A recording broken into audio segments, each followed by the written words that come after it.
Hello guys! For today's video, magluluto po tayo ng ginisang ampalaya with egg. Ito na po ang aking ampalaya, naka-ready na. Ito naman ang aking sangkap. Nandiyan na rin ang itlog, sibuyas, bawang, pangpalasa. Tara, simulan na po natin maggisa ng ating gulay. Nit ko na po ang aking kawali. Ihulog, lagyan na ng mantika. Pag mainit ng kawali,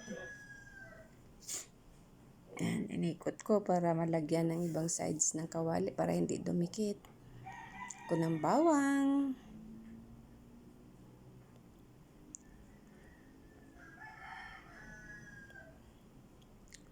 sibuyas, gisa-gisa-gisa-gisa,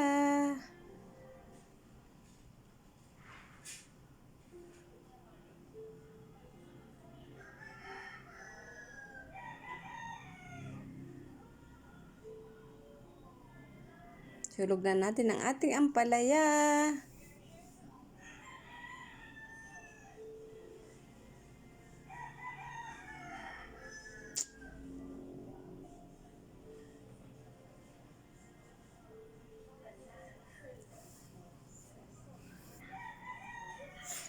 Takpan muna natin para madaling maluto.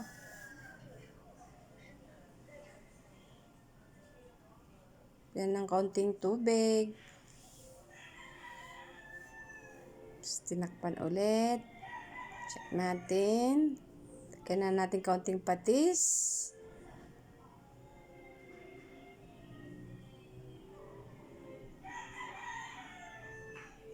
Paminta.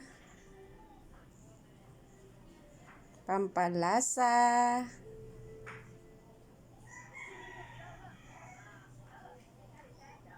Ilagyan ko ng konting asukal para mabawasan ang pait. Takpan muna natin para maluto ng ating gulay. Para lumambot na siya. Yan, nag-iba na siya ng kulay. Hulog na po natin ang ating itlog.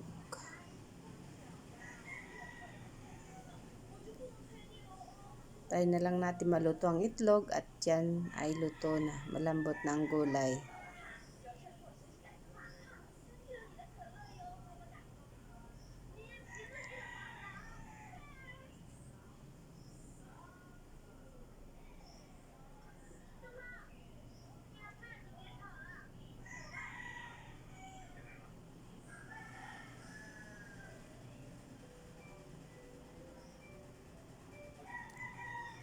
Muna natin kung okay na.